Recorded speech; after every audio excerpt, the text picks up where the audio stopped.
Man, just staying safe, really. I've been spending a lot of time at home, man, on these things, and just being around the house. I'm staying away from public events and stuff like that. Yeah. I'm in that high risk category, I guess. I mean, we all know you're 22 years old, so we can put a couple times to that. You know, I don't know if it's time one, time two, time three, All but right, we you getting ready to know, go live now. We getting ready to go live. yes, but you look good. You look good. How are you doing, Aaron? I'm doing well, man. I think I echo everything that everybody else said. And I think I'm also learning a lot, man. I'm learning, like, it's amazing how you start to see some of where the system falls short. Let me say that. Because COVID has exposed a lot of stuff. So it's interesting to see how things have been opened up. And I mean, you really start to see these systems for what they truly are. So Yeah. I can't agree with you more. I'm trying to make sure I have enough light. Hopefully people can see me right. But so it is that time. We just hit 12 o'clock, so we'll go ahead and get things started. You know, we're trying to get everything. You know, we only got an hour, and we know we can go at it all day. So Yes, sir. so I just want to make sure I start things off. So I want to first start off by introducing Jerome Dillard. I really would like to say this, and I've said it publicly on some other occasions, as far as he's really set the pathway for Madison, and he's really been setting the path regionally as well. You know, it's not too many people who knows Wisconsin that they don't mention Jerome Dillard, the work that he's done. I mean, as far as from Voices Behind Bars to EXPO to when you were working at Nehemiah, he doesn't like this, but I'll say it anyway, you know, because I feel we're having brothers talk. He's the godfather to us. I'll say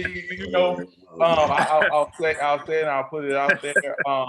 Just want to say thank you for being online. And then also, I want to say Reverend Badger, Reverend William Badger, but psychologist, was also a federal probation officer as well. Has definitely not only had, the way I see it, I'll say this, is the fact that he's been blessed to be a blessing, but also has been a minister. He ministers in the way how he walks, the way how he talks, and you can tell that even though when he was a federal probation agent, you can tell he was ministering even at that point. Just to see the wonderful. I've always been blessed and pleased just to be able to see him, because just stepping in his presence, he is definitely not only just gave us, he kind of gives that oomph of like, hey, you know what, like, brother, you're doing some good work, keep doing what you're doing. And to hear that from a man from not only being a pastor, but then also, a reverend, but then also being a federal probation agent. So he has seen, but also being a black man, he has seen it all. And because our discussion is talking about the criminal justice system and things of that nature, but so I can only imagine, and don't know personally, that it has affected your family as well, just as like every other black man. I shouldn't say every black man out here in the community. No doubt about it. Yes, sir. So again, I just want to say thank you for being here with us. And hopefully they can see you. And I did not see you. I did not know you were up there, Karen, at first. But Karen, I want to just say thank you for helping us get all this stuff together as well. And now also, I cannot. I have to say, with my brother, my friend, yeah. So I mean, Aaron Hicks. Not only he is one of the phenomenal facilitators for Man Up, but then also he's the phenomenal facilitator for Man Up. But then also is a mentor, is a man who constantly encourages other men who have been through what he's been through and also have not been through, but really being a blessing to not only our community here in Madison, Wisconsin, but throughout the state by being able to connect with different organizations. And, you know, again, I just want to honor you in being a part of this panel as well. All four of you brothers, thank you, thank you, thank you. I said four, I included myself, but all three of you brothers, I want to say thank you for being a part of this virtual lunch and learn today. Thank you for the invitation. Thank you, brother. It really is. So, and Karen, I believe we'll have Karen jump online. I can't see her right now for some reason. Oh, there you go. I did something wrong. I was like, oh, what happened? Well, okay. So Karen, again, you know, as always, as being one of the VPs over at Nehemiah, I want to say thank you so much for, you know, not only being a VP, a scientist who really wraps a lot of the things together that, you know, making sure that we have the right data, making sure that we are, we're on point, not only just for what we need to be able to go after things as far as grants and things of that nature, making sure we have the proper evidence to be able to support the work that we're doing, but then also you really get into the real grit of what is happening in the criminal justice system. So I want to say I appreciate you as well. Yeah, so let's go ahead and get this thing started. I appreciate all four of you. I want to include myself this time. Back at you, Coop. Say it again? Back at you. Yeah, thank you. So, yeah, so if you don't mind, Karen, go ahead and just, if you can kind of just put some things out there for us and we'll go from there. Sure. Yeah, thanks, Coop. And first, let me just give a couple of nuts and bolts for everybody who is on the Zoom today. We do have a chat window. You can feel free to use that to talk amongst yourselves and with the panelists. There's a drop-down menu that will allow you to select everyone if you want to send a chat to the group. But if you want to ask a question specifically for the panelists, we encourage you to use the Q&A tab. That'll allow us to see the questions a little bit easier. And for those of you who are watching us on YouTube today, please use the YouTube chat. We do have staff keeping up on that, and we will collect all of your questions. Because we only have an hour, we may not have enough time to take questions depending on how the conversation goes, but we will definitely get back with you and answer your questions on social media or by email. So with that, I just wanted to start out today and give just a few definitions on what community supervision is, because a lot of us aren't very familiar with the nuts and bolts of our criminal justice system. So I want to make sure we're all starting on the same page. So one of my favorite places to start with community supervision is going back to the beginning. At Nehemiah and Justified Anger, we really like using a historical basis for the things that we are talking about so that we all understand how we got here. And it's a really interesting story. The way probation and community supervision got started in this country was just by a guy who wanted to do right by his community. So John Augustus is known as the father of probation in the 19th century. He was a shoemaker. He was a very wealthy man. He was also religious, and he had some experience working with alcoholics in his community. And so he really understood people who were struggling in life and wanted to make sure that there was a way to give them a chance to overcome their struggles and to be productive in society. And so between 1841 and 1852, he actually posted bail for about 1,100 people. That included a lot of children. And so he was essentially signing off and telling the legal system that he would be responsible for them. And he took them in, he helped them find housing. Most importantly, he helped them find a job so they could get on their feet and support themselves and their families. And so this is what developed into our modern probation and community supervision system. Now, since the 19th century, unfortunately, there hasn't been a lot of very systematic ways in which the system has been built. So it's been sort of piecemeal. It's been built with, what's left over on the criminal justice budget, and it hasn't really been standardized. So still to this day, there's a very big need for budgets to really focus on what does it take to make people successful in the community. And study after study shows that if we just throw people reporting to probation and parole agents without providing those very important community supports in place, then people aren't very successful. We know that anecdotally. We also have evidence to prove that. If we put money in the budgets to support people in finding housing, finding jobs, getting their basic needs met, and building them up as a human being in our society, they succeed. We don't see them go back to prison, and we all save a lot of time and money, and most importantly, we have a strong community.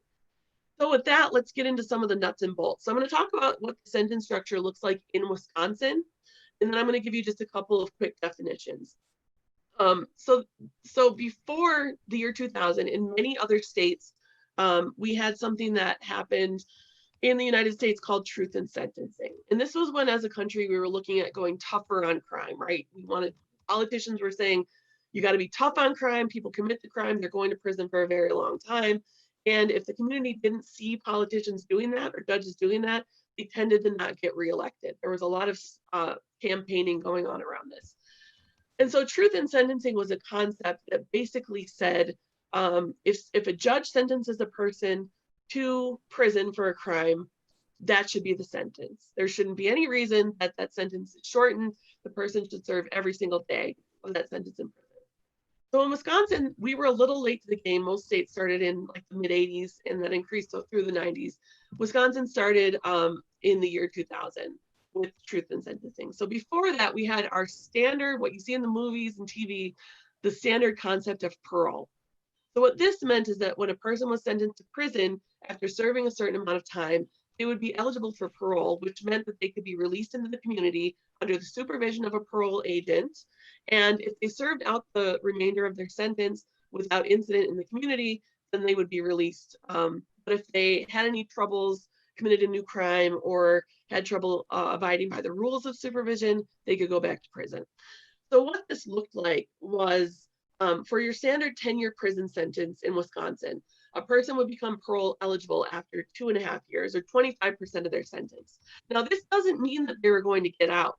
This means that they were eligible to go before the parole commission, and the parole commission would look at what was their crime, how severe was it, how had they done in prison, did they have good behavior, and determine whether or not it was in the public interest to release them to the community. If at 25% of their sentence they were determined not to be eligible for release, they'd get what's called a deferment, and they would come back before the parole board at a year later, 2 years later, where this would be reconsidered. Most people have seen Shawshank Redemption. If you haven't seen the movie, go watch it, and you will understand what I'm talking about with deferrals. Now, in Wisconsin, we also had what's known as a mandatory release date. And under the old law, this was at 2/3 of the sentence. So if you had a 10 years prison sentence, if you served 6.5 years, you were automatically had to be released to community supervision. And the idea here was to make sure that you had somewhat of a transition period. So you didn't just go straight from prison to the streets. You had a chance to get back into the community with some level of oversight from the Department of Corrections to make sure that the idea was that you would ease back into your life as a free person. Now, what happened with tough on crime is, let's say that a judge had a certain crime come across their bench. They wanted to make sure that a person definitely served 5 years in prison. Under the old law, they would then, of course, looking at maximum sentence limits, would order a 20-year prison sentence. And this would mean that a person would not become parole eligible until 5 years. Now, like I already told you, most people didn't get out after serving 25% of their sentence. So this meant that people were serving much more time in prison, and then their mandatory release date wouldn't come up until serving 13.3 years. So this was one of the major contributors to the increase in our prison population and mass incarceration, was people are now serving more time in prison. And so people are coming in, they're not getting out, and their population goes up. Now, once truth in sentencing came in place, and this was the first version of it in Wisconsin, which was called the new law, and now it's called the old new law. So you can see this stuff gets very complicated. And so what this introduced was the concept of bifurcated sentencing. So this increased maximum penalties by about 50% to accommodate for a total imprisonment sentence that included a period of confinement, which meant a person was in an institution, followed by a period of what's known as extended supervision.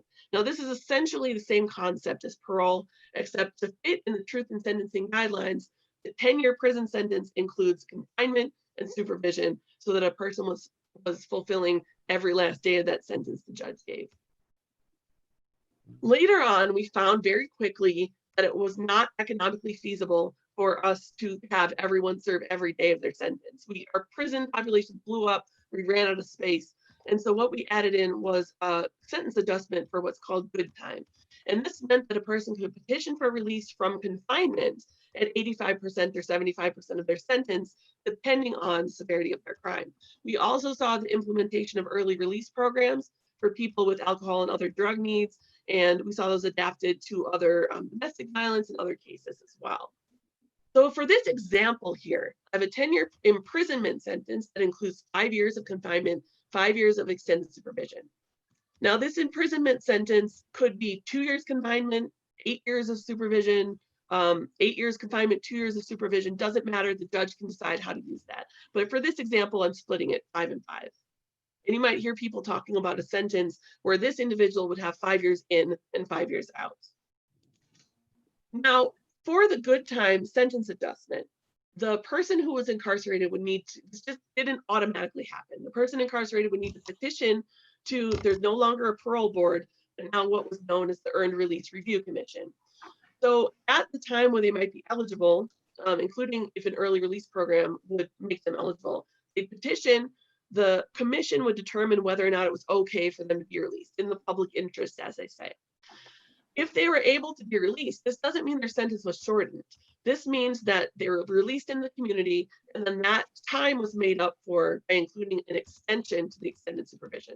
So they might serve 4 years in prison, and now they have 6 years out in the community. So where this starts to cause a problem, and this is pretty, what I just described to you in this case is pretty much what it looks like today. The only exception is we don't have this Earned Release Review Commission, and we've seen a bunch of changes in legislation that define where is the line for good time, where is their sentence adjustment, where is it allowed, what early release programs have we had, and that's changed quite a bit depending on the state administration at the time, but the overall structure of the bifurcated sentence is essentially what we have. But there's exceptions here. Revocation and failure to pay fines can lead to a sentence that's longer than what the judge actually intended. And I don't think most people in the public or even in the criminal justice system understand that this happens. So what this means, we'll talk about revocation first. So revocation is what happens when a person is on community supervision. They have a whole list of rules that they need to follow. Things like keeping a job, things like not committing a crime, things like reporting any police contacts, which would include even if a person gets pulled over for speeding, they'd be required to report it to their probation officer. And if they're found to break these rules, excuse me, any alcohol and drug use as well can lead to revocation. So if a person is addicted, in this case, they're not given treatment, as by nature of their disease, might find themselves facing revocation. So what this might look like is, for our example, 5 in, 5 out. Let's say a person serves 4 years of their extended supervision with no problems. They're doing just fine. But they hit year 4 and they start to hit some bumps. Okay. From the Department of Corrections Division of Community Supervision, so their probation or parole agent is going to proceed with revocation. So they're going to go to the court and say that this person needs to go back to prison because they're just not doing well on their extended supervision. So in this case, if the court finds that the person should go back to prison, they have the entire 5 years extended supervision to determine what that sentence should look like. So it's not just they only had a year left on their sentence and the court can sentence them back to prison for a year. Now the judge can look at that whole 5 years. So the judge might decide that this person should go back to prison for 2 years, and then they still have that 3-year sentence left to serve. And so this ends up changing it from what the judge ordered, this 10-year imprisonment sentence, to being an actual 14-year sentence. And this could change in that 3 years on community supervision. The person could face revocation again and go back to court, and then they'd have that 3 years to work with. So some people can have terms of extended sentence very long here. The other place where this comes into play is fines. So if a person has this 5 years of extended supervision, let's say everyone has to pay a fee that goes along with their supervision, so that they essentially pay to be on supervision. Or there might be things like court costs, restitution that might need to be paid. If they haven't been able to pay that money by the end of the 5 years, the Department of Corrections can petition to extend their probation by a year. Now, let's say they serve 6 years, that year comes up, they still haven't paid it. They can keep petitioning pretty much indefinitely to extend that supervision until the person has paid it off. And so you can imagine in a case where people are working minimum wage jobs, money is coming out for child support, other, life struggles, it can be difficult to pay these things off. Now, the department does have the option of discharging the person from supervision and sending that debt to collections.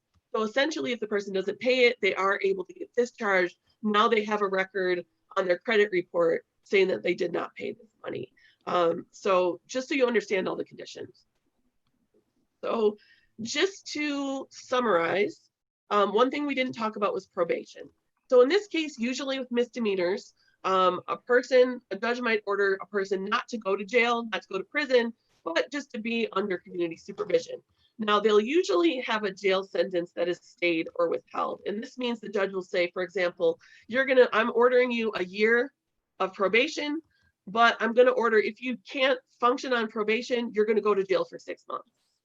And so in this case, if the sentence is withheld or stayed, then you might go back to court or you might not, depending on we won't get into all those nuances. But probation means you're in the community. Parole, the term parole, which almost is non-existent in the country anymore, in Wisconsin, it only applies to cases that went through the courts before the year 2000. So we don't use that word anymore. We now use the word extended supervision, which is the portion of that bifurcated sentence where the person is out in the community. And again, revocation refers to the situation where a person has committed a rule violation, they're arrested, or they have a new crime, which can either be, maybe they were even found not guilty of that new crime. They can still be revoked from their supervision. And 2/3 of people who enter Wisconsin prisons each year are going back on a revocation. So these aren't people who are going in on a new sentence.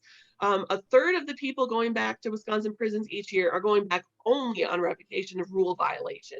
So they haven't committed any new crime, they're just going back. Real quickly, I just want to hit the demographics, then I'll pass it back to the panel. Most of the people who are on community supervision are between ages 21 and 35. The average age on community supervision for adult men is 25 years old. For people in prisons, the average age is 37. As we know, we have an aging prison population. Now, it's very interesting when we look at racial disparities. So we know that we have a huge racial disparity, disproportionately incarcerating Black people in this country. These are the numbers for Wisconsin. In the prison system, it's about half and half white people in prison, Black people in prison. But when we look at community supervision, we still see a disproportional amount of people who are Black in Wisconsin. That number is 7% of Wisconsin residents are Black. 26% are on community supervision are Black, but almost 70% are white. So you can see the difference in the proportions of people who are allowed this community supervision versus people who are in confinement. So with that, I will pass it back to the panel. Thank you so much, Karen, for all that. And if I say she is definitely Dr. Karen Reese. I will say that she is phenomenal at all the data that she would give you. And sometimes I'm like, oh wow, all this is happening. I thought I just touched it, and then she gives me all this other additional levels of stuff. So let me go ahead and get into the nitty-gritty of some of my questions for the guys here. So I'll start, if it's all right. I'll go ahead and start with I'm gonna start with JD, Jerome Dillard. I'll say Jerome Dillard. Can you tell us more about yourself and what is your relationship with the criminal justice system? Okay. Well, I'm gonna say my relationship with the criminal justice system has been over half my life now. In some way and form, I've been connected to those who are inside, those in the community. It's been my life's work, really, and I've been doing it in the community for a little while, and I served quite a bit of time myself inside different facilities even the feds. I went to the feds too. I needed an agent like like real there because they revocated me for 2 years for using drugs when I was in the feds. Mm. Yeah, Wow. yeah.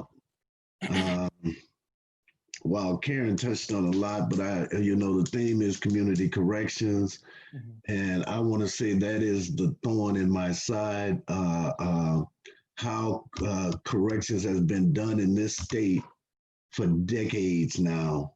How community corrections has functioned in this state. She just brought up something, and I got an email today of a young man. I really want to read this. I want to share his story, and then I'm gonna pass it on. And just take a second here. Yeah, go ahead, brother. You said, I'm gonna put on my glasses here. We did call you the Godfather. My name is so and so and so and so. In 2016, I was sentenced in Wisconsin to do 60 days in jail and 2 years probation and an order of $6,000 restitution. When it was time for me to be discharged from my agent said I was going to be extended for non-payment of restitutions. Shortly after my sentence was supposed to be done, they extended me and put me on a PO hold with a warrant out for me. That was in November 2018. I called the agent in March of this year and wanted to settle the warrant. She said I have to report to the jail. This is the only way. Told her how scared I was about COVID-19, and she told me that it didn't have you don't have a choice. Please, I called my public defender in the case and no reply. Probation won't work with me so I can get a job and pay the money off instead of want me to go sit in jail and possibly get sick of this COVID-19. I'm gonna cut it short. Wow. Yeah. But I want to say that this young man was sentenced to probation. They're extending his sentence because he's unable to pay $6,000. To me, that's debtor's prison. Yeah. Yeah. Using juvenile records to justify how to put someone in high risk categories for something they did was a juvenile. That is not right. That's not right at all. And it's causing community corrections cause a real health epidemic in our communities.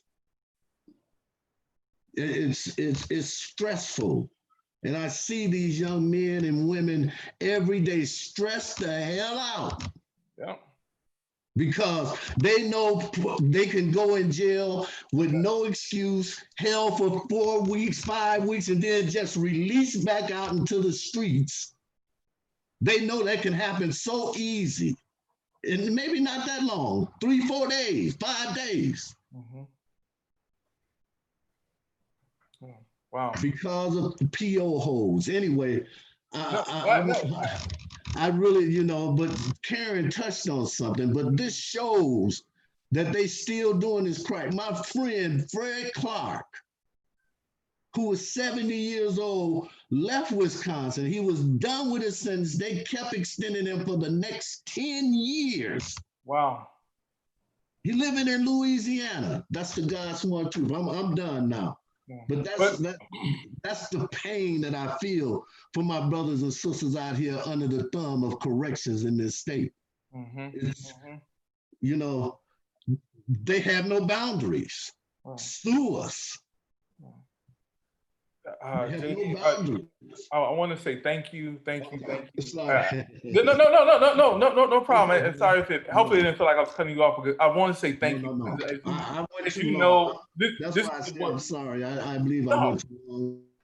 brother. But this letter and what Karen said really just pulls something up in me. Yeah.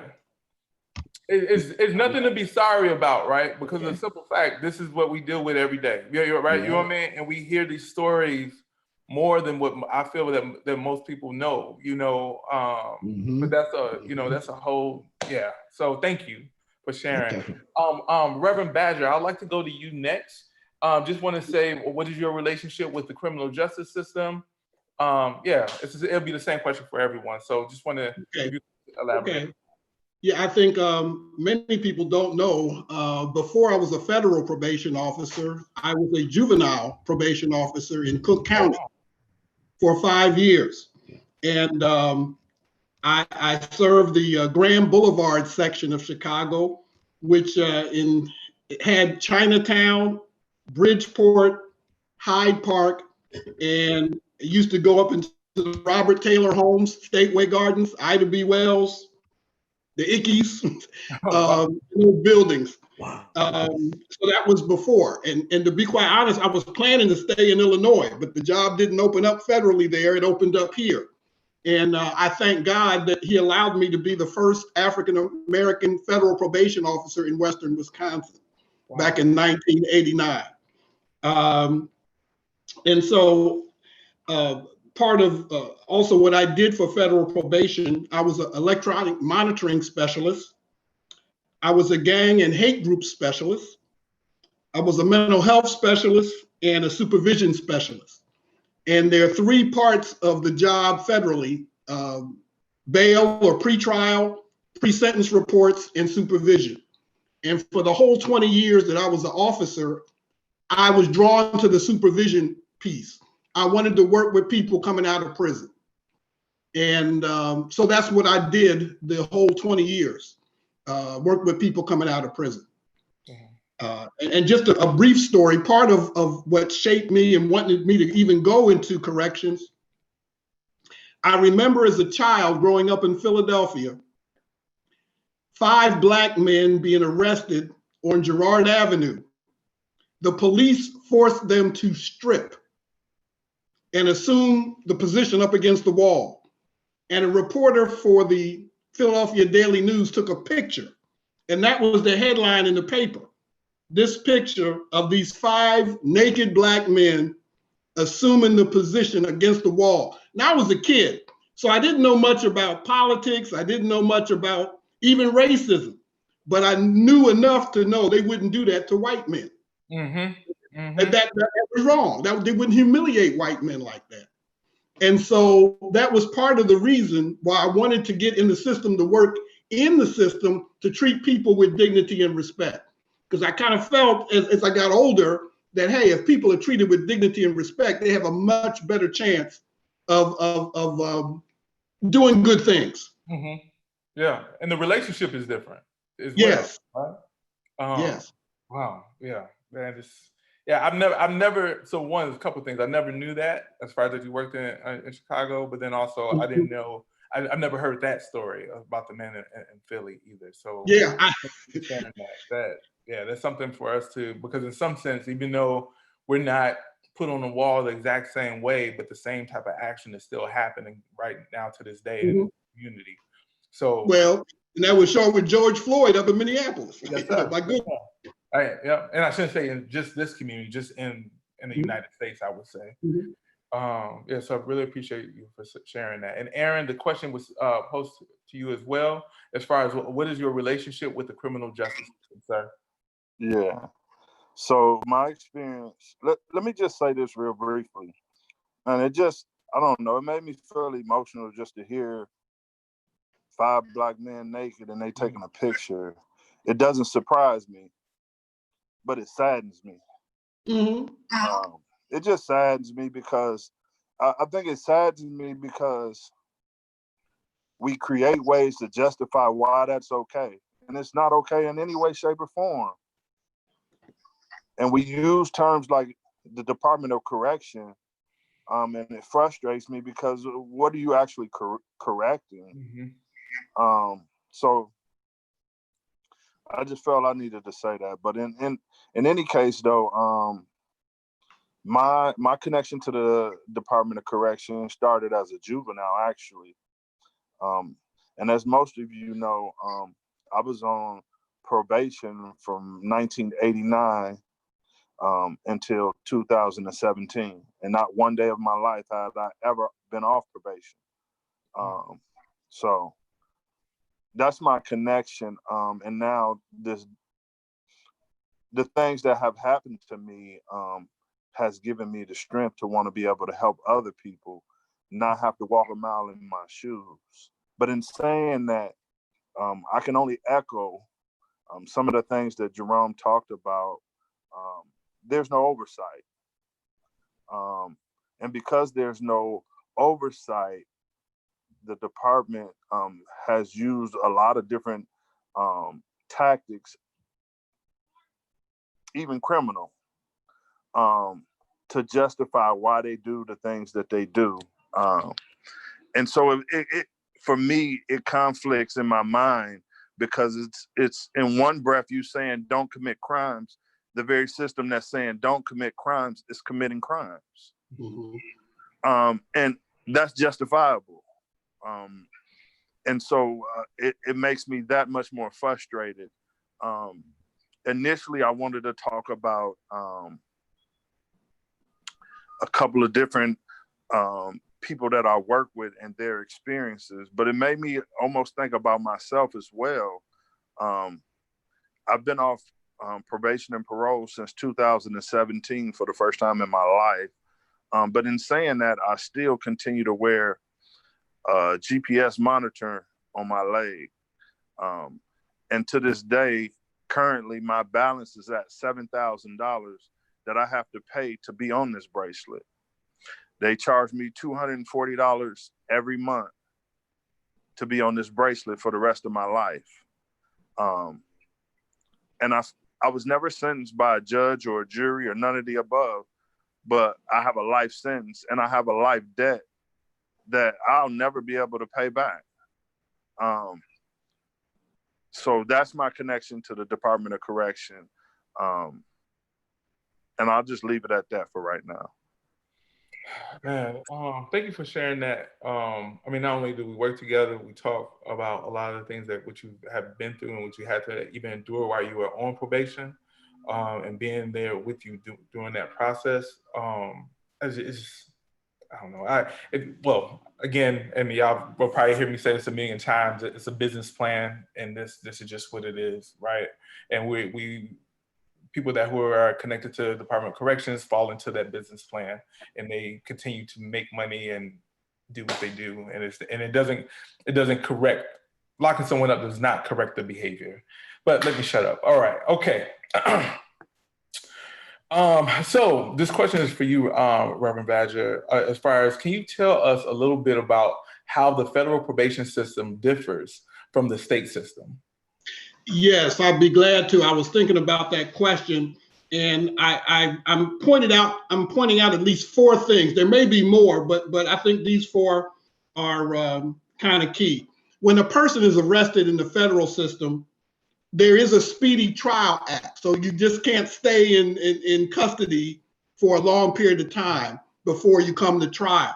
The federal government also, number 2, takes depriving someone of their freedom seriously.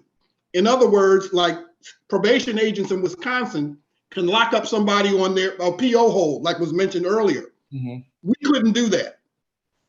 We had to go before a federal judge or a federal magistrate to get a warrant for someone's arrest. I literally had to walk through a warrant through the U.S. attorney and then go before a judge, and it's the judge that issues a warrant. So I just couldn't say, I don't think this person is doing well, lock them up. I couldn't do that. Right. I have to go before a judge. So I think that's another distinction. Another distinction too, as I think Karen Reese mentioned, and in the federal government, I think abolished parole sooner than the state of Wisconsin. So what we call it is mandatory release is one thing, but supervised release. So instead of calling it extended release, when someone is sentenced, they get a period of of incarceration, and then they're released on supervised release. So, and the last distinction, I think, is when I had the chance to discharge someone off of supervised release, they got a letter stating that their voting privileges are restored. The only right that's not restored is the right to a firearm. As a convicted felon, not supposed to have a firearm, but they could vote, and we had to specifically put that in writing. All they had to do was register to vote, and so they couldn't be denied the chance to vote because they were incarcerated or because they were on supervision.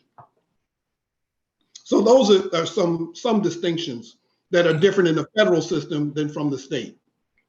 Wow, thank you for sharing that, because a lot of people don't know that, and it's still something. I know EXPO has really done a lot of work on that. Us at Nehemiah has done work on that as well, and other state organizations as well have talked about, you know, as far as people that feel as though like once they're off of probation, or when they're once they're off of probation, that they have basically lost their right to vote, period, and that's not true. And so thank you for sharing all of that great knowledge. Now, Aaron, Aaron and Jerome, this is a question to both of you.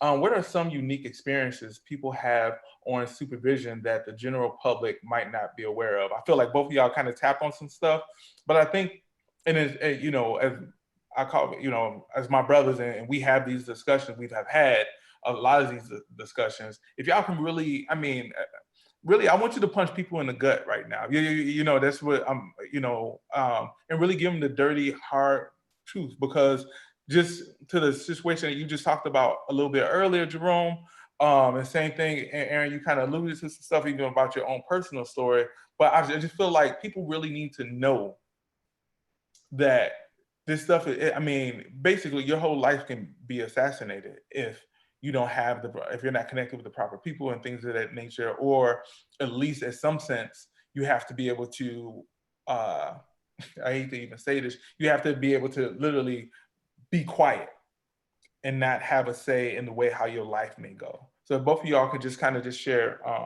some stories or whatnot in that matter that people are not aware of. Well, you know, I want to reflect on a couple of things that Rick said, the differences in the federal system. They had to get a warrant. They couldn't just throw you in jail. They had to get a warrant. Wisconsin itself, I'm trying to think of this incident. I'm just going to say that I've witnessed too many young men cycling in and out of the jail 6-7 times a year on PO holds. That's the truth. And you know, I know rebelliousness, I know youth, none of that's taken into consideration. And until community corrections get serious about working with the community,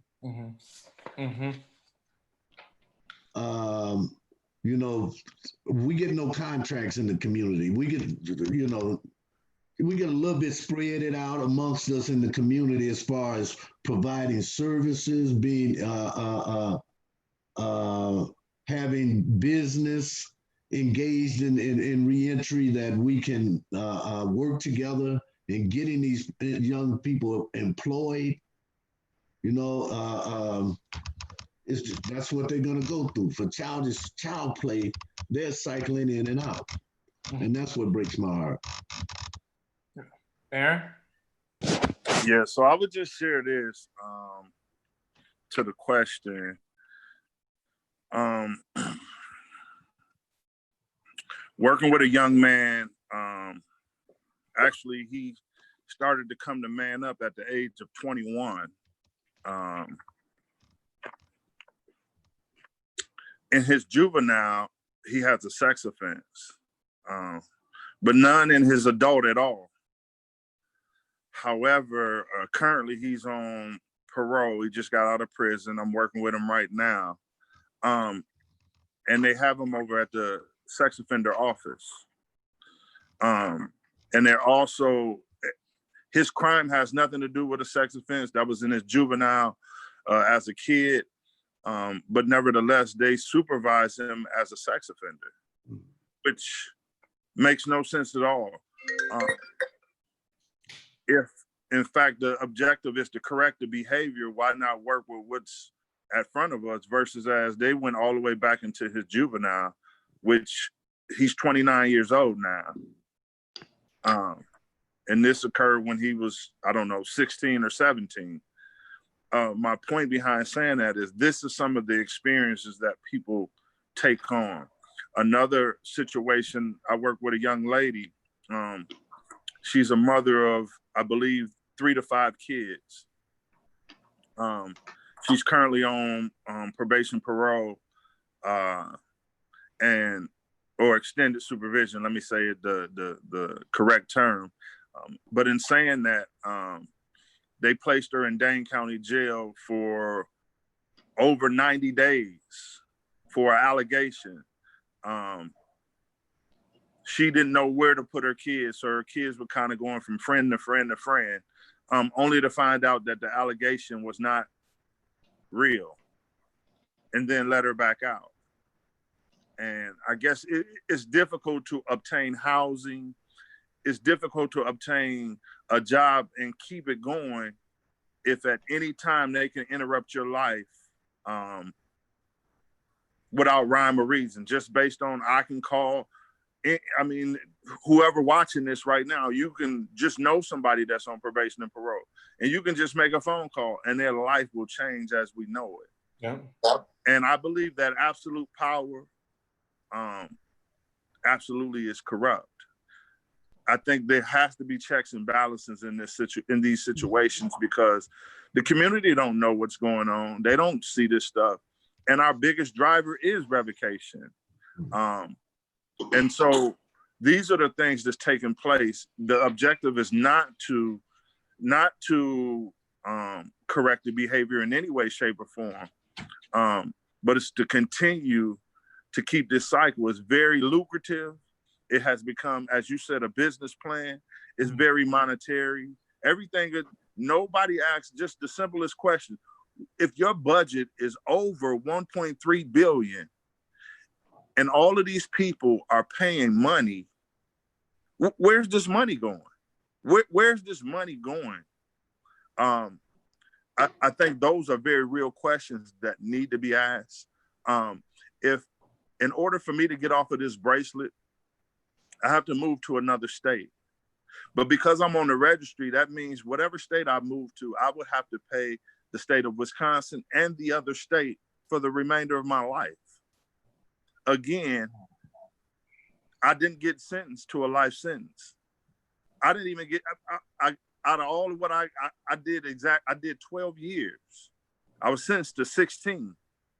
And nevertheless, again, it's the American way. It's like we hustling and we taking from a people that don't have nothing at all anyways. But nevertheless, it's to keep them down, to continue to press. Even currently, as I'm no longer on supervision, if my bracelet doesn't charge, the police show up at my door. Not to arrest me, strictly to say, you need to charge your bracelet. And people's tax money goes to that. And one final thing is, so I have to charge this bracelet for the remainder of my life. If it doesn't get charged, I receive a piece of paper in the mail. The mail says, if you don't continue to keep charging your bracelet, we will charge you with a felony.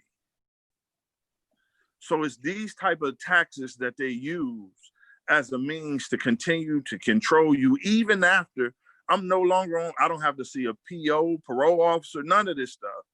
Nevertheless, and finally, I've never gotten a piece of paper that told me I can vote again or that I have all my rights again. Wow.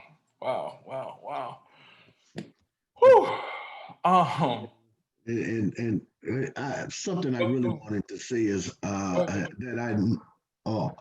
No, go ahead. No, I'm saying go ahead. You got it. Yeah, some that I don't think the public knows is how taking street time from someone if they're revocated.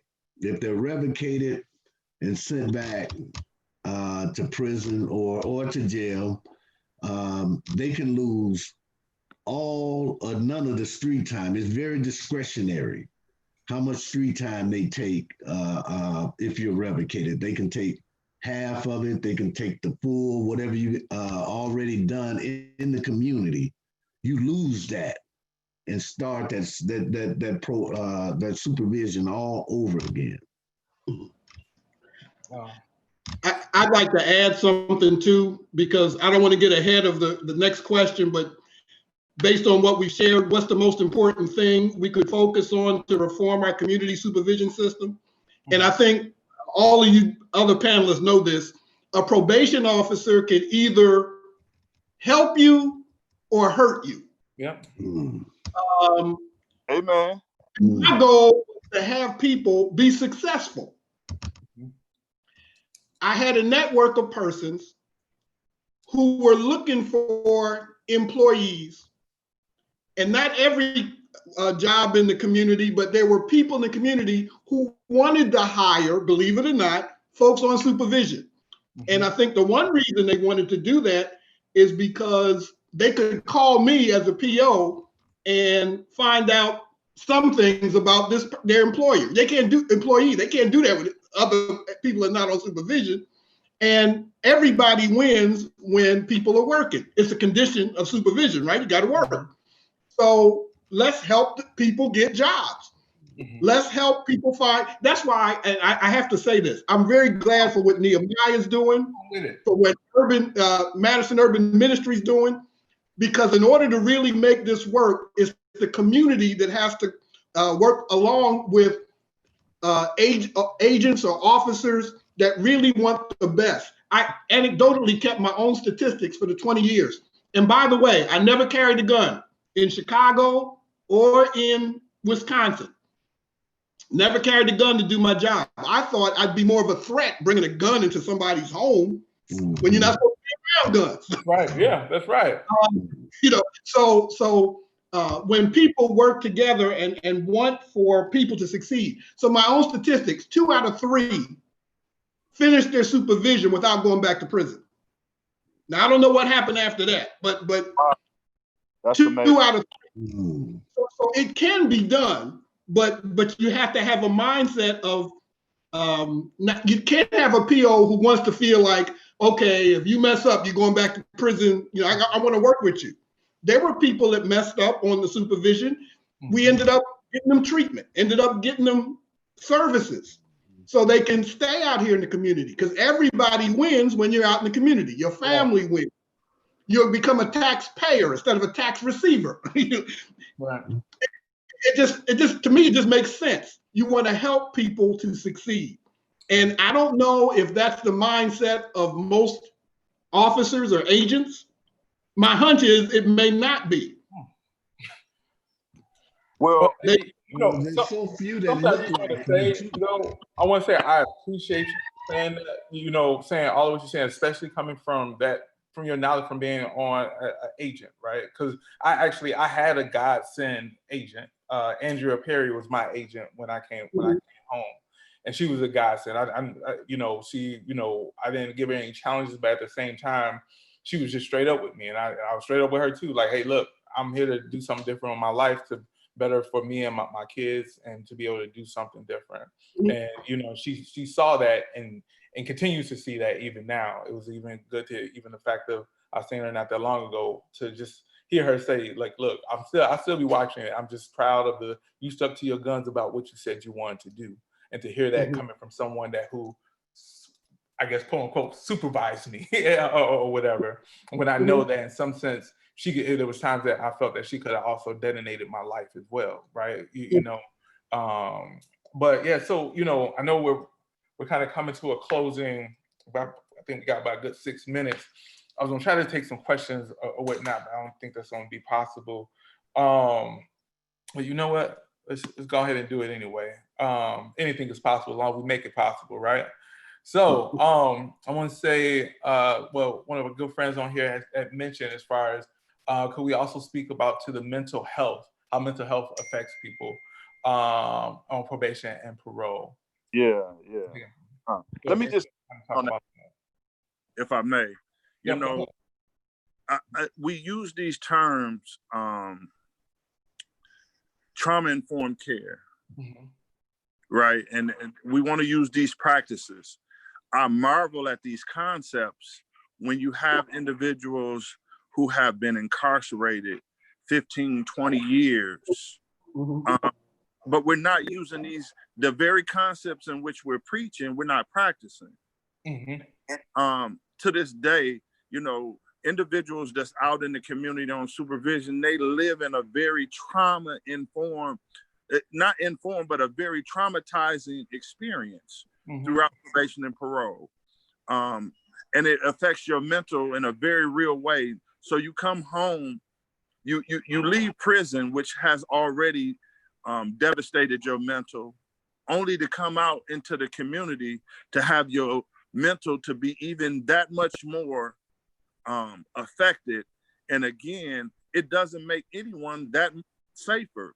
We use these terms as protecting the community, but how were we protecting the community if I send you away for 15 to 20 years and bring you back? Part of in the military, they break you down to build you back up for a purpose. Incarceration, it definitely breaks you down, but it never builds you back up. So ultimately, we throw these individuals back into the community only to make our community that much more unsafe. And so all of these different concepts that they throw out to people as if they are doing it with the individuals that's in there, they're not. And so the psyche of individuals, I mean, think about it. I walk around every day with a bracelet on my ankle. Can you imagine what that makes me feel and think on a day-to-day basis? Who else does that? I have the police that reaches out to me. Hey, you need to charge your bracelet up.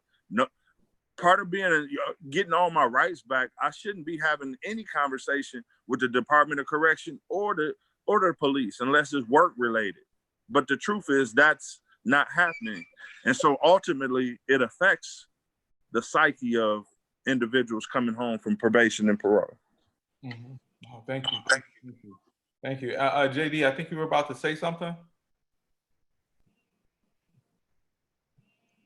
I wasn't, but you know, mental health is rampant. It's one of the main reasons so many individuals wind up behind the bars and fences. I know that there's models out there how to work with the mentally ill in our communities with the mental health courts, mental health case managers, mental health social workers. You know, there's a way of approaching our mentally ill population without law enforcement. You know, and to be honest with you, prisons have taken the place of care for individuals who have a mental illness. We need to invest. We need to invest in that, and get the right people working with these individuals. You know, Rick was a rarity.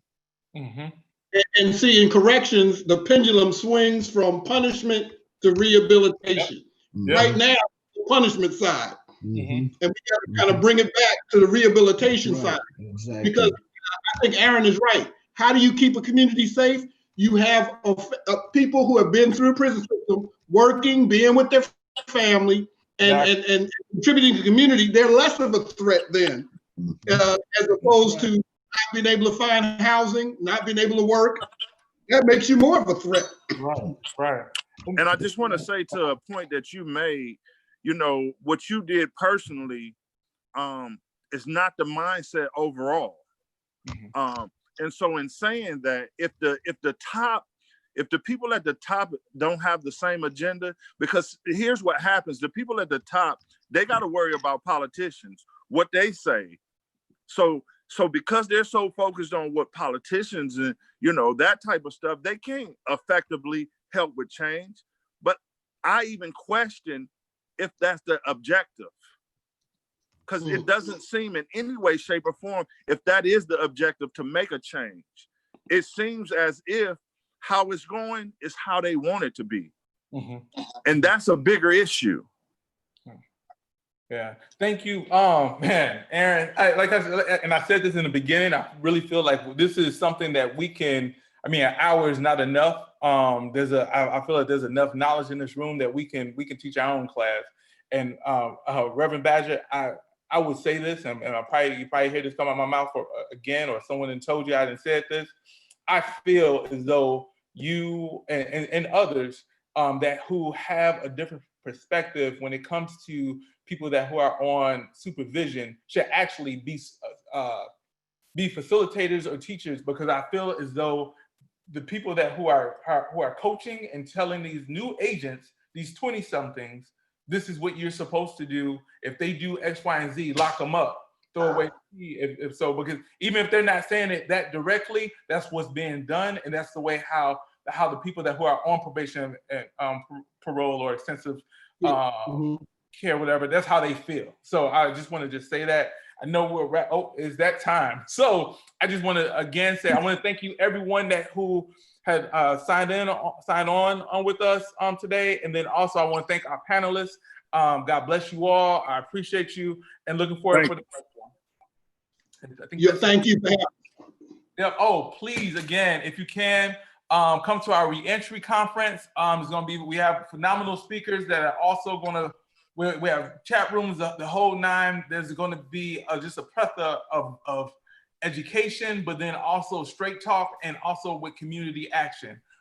I appreciate every single last one of you. Thank you, brother. Thank you. Thank you very much for having us. All right. I was still recording.